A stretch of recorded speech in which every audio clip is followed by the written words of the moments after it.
পথের পাঁচালী বলেছে তো নাকি, সরি উন্নয়নের পাঁচালী এখন বুতে বুতে ঘুরাচ্ছে। আমার বুতে এমন উন্নয়ন হয়েছে, আমাকে উন্নয়নের পাঁচালী দিয়ে জানাতে হবে কেন ভাই? আমি তো বুথের মানুষ, আমি তো এলাকায় 24 ঘন্টা থাকি, 24/7 তো আমি আমার এলাকাতে থাকি। তাহলে আমার এলাকায় কি হয়েছে মাইকলে আমার কানে শোনাতে হবে? মানে এদের উন্নয়ন আর বায়ু, এদের উন্নয়ন আর হাওয়া, এদের উন্নয়ন আর বাতাস সেম। বাতাস ফিল করি আমরা, দেখতে পাই বাতাসকে, কি আমরা দেখতে পাই হাওয়াকে? তো এদের উন্নয়নটা হচ্ছে ফিল হচ্ছে ওই কানে, উন্নয়ন উন্নয়ন উন্নয়ন উন্নয়ন, আর ইচ্ছে হয় না, ওই জন্যই নাটক হচ্ছে। আমি বলি আপনাদের, এটা বলে শেষ করছি। এখন সংখ্যালঘু ভোটের জন্য খুব মরিয়া হয়ে উঠেছে। কদিন আগে বড় ওয়াকফ চোর ফিরহাদ হাকিম কি বললো? বড় ওয়াকফ চোর ফিরহাদ হাকিম কি বললো?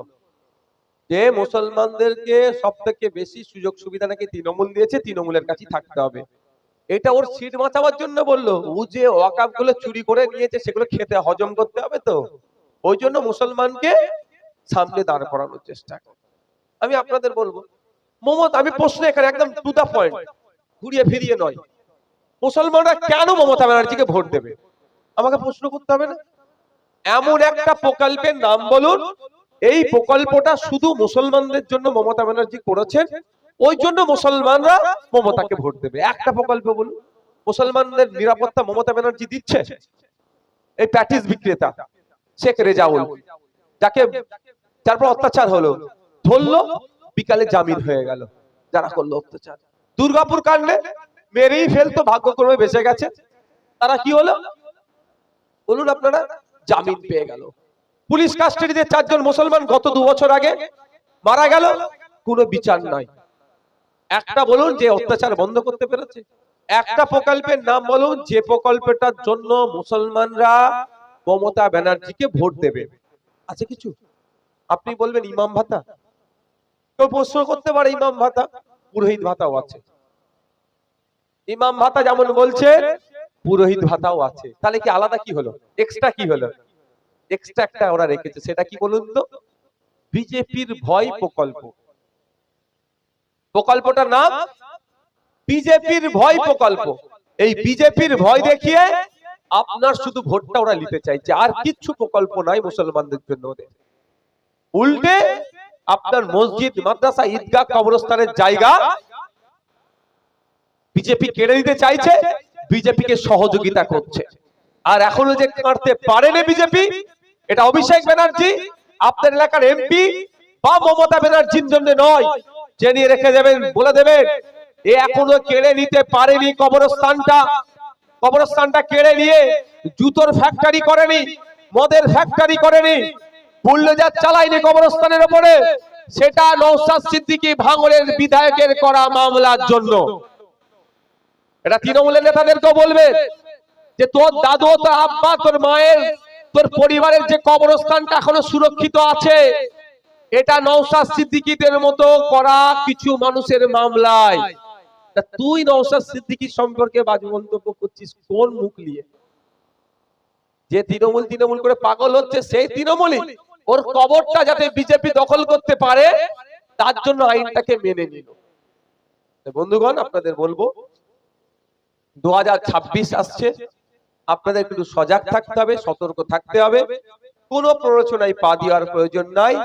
যদি মনে করেন আপনাদের বিধায়ক নওশাদ সিদ্দিকী খামচিহ্নতে আপনারা ভোট দিয়ে বিধায়ক করেছিলেন, এক বিধায়ক রাজ্য রাজনীতিতে তোলপাড় করেছে, একজন বিধায়ক একজন সাধারণ মানুষের অধিকার কতটা, কি কি হতে পারে, একজন বিধায়ক কতটা লড়াই করতে পারে, এটা যদি মনে হয় যে দরকার আছে, এবং সাথে সাথে বিধায়ক হিসাবে আমি একটা কথা বলতে চাই, আমার সাথে রাজনৈতিকভাবে পেরে উঠতে পারে না, শুধু বলে বারবার বিধায়ক কি করেছে তার উত্তর দিক।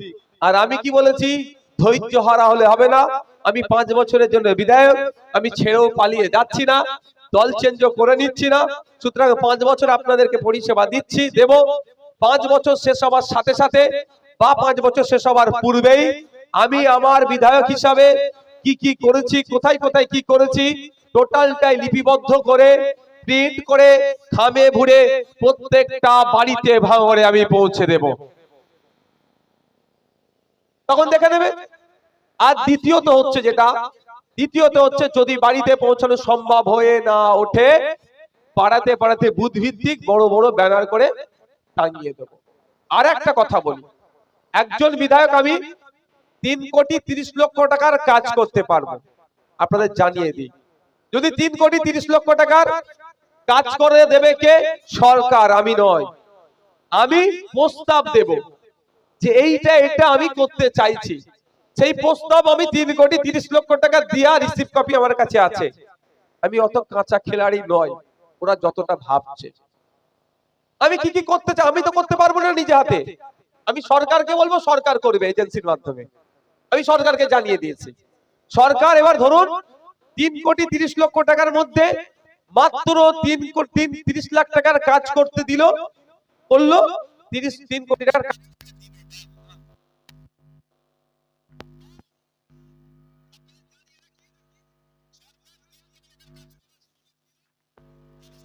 দিল না। আমি আপনাদের বিধায়ক হিসেবে বলছি, তাহলে হয় আপনার 3 কোটি টাকা লস হলো ভাঙনের মানুষের, বা 30 লাখ টাকা লস হলো। আপনারা নিশ্চিন্তে থাকবেন, আপনাদের বিধায়ক দায়িত্ব নিচ্ছে। 30 লাখ হোক আর 3 কোটি হোক, সেই লসটা আমি বিধায়ক, আমি ক্ষতিটা পূরণ করব, আপনাদের বাড়ি থেকে নিয়ে এসে পূরণ করব।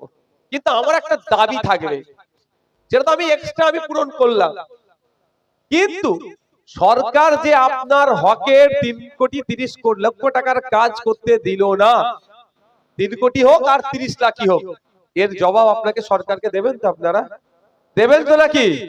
এই জবাবটা দেবেন তো? এই জবাবটা আপনাদেরকে দিতে হবে, তবে নিশ্চিন্তে থাকুন।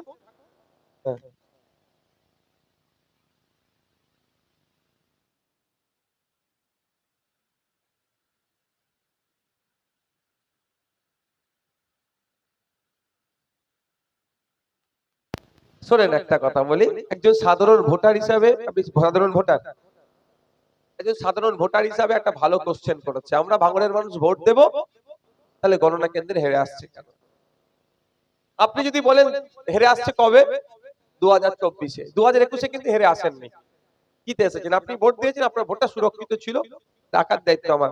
2024-এ আমরা একটা পরীক্ষা করেছিলাম, এক্সপেরিমেন্ট, যে ক্যালকাটা পুলিশ হয়েছে। ক্যালকাটা পুলিশ হয়েছে, ক্যালকাটা পুলিশ কতটা তার সুনাম ধরে রাখতে পারে, সেই জন্য আমরা একটা কি করেছিলাম, একটু আমরা ধীর গতিতে ছিলাম। আমরা অনেক গ্যাপ ফাঁকা কি আছে দেখে নিয়েছি। এতটুকু বলতে পারি, থামচিহ্নকে আপনি ভোট দেবেন, থামচিহ্নকে আপনি ইভিএম মেশিনে ভোট দেবেন, আর থামচিহ্নর কাজ হবে আপনার ভোটটা সুরক্ষিত রাখা। গণনা কেন্দ্রে আপনার ভোটটাকে সুরক্ষিত রেখে গণনা করিয়ে আপনাকে বিজয়ীর হাসি হাসানোর দায়িত্ব থামচিহ্ন কাঁধে তুলে নেন।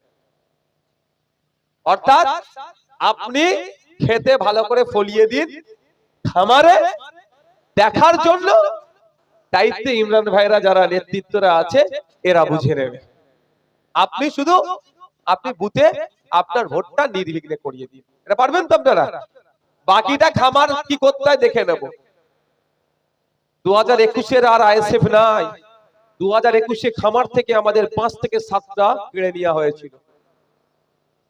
সেই আইএসএফ আর আজকের আইএসএফ মিলাবেন না। এটা 2021 ছিল, এটা 2026।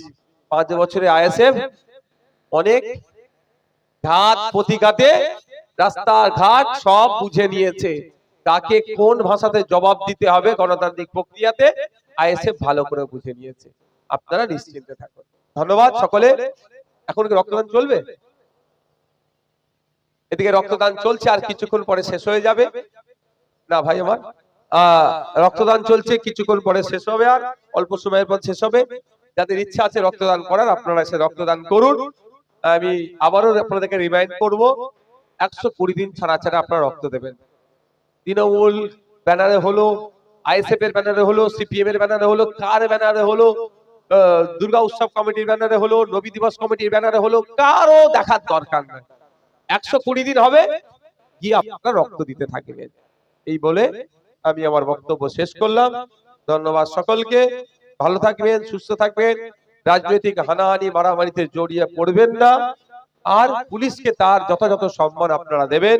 পুলিশ আমাদের পরিবারের একটা গুরুত্বপূর্ণ, সমাজের একটা গুরুত্বপূর্ণ দায়িত্বশীল সদস্য।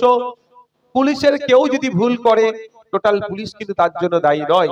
যারা পুলিশ কোডের বাইরে গিয়ে কাজ করে তাদেরকে আমরা ধিক্কার নিন্দা জানাই, কিন্তু বাকি যে পুলিশগুলো সমাজের জন্য কাজ করছেন, আপনার আমার জন্য কাজ করছে, 8 ঘন্টার জায়গায় 16 ঘন্টা ডিউটি করে দিচ্ছে আপনার আমার নিরাপত্তার জন্য, তাদেরকে আমরা কোনোভাবেই অবজ্ঞা করব না, তাদেরকে কোনোভাবেই আমরা ল অ্যান্ড অর্ডার সিচুয়েশন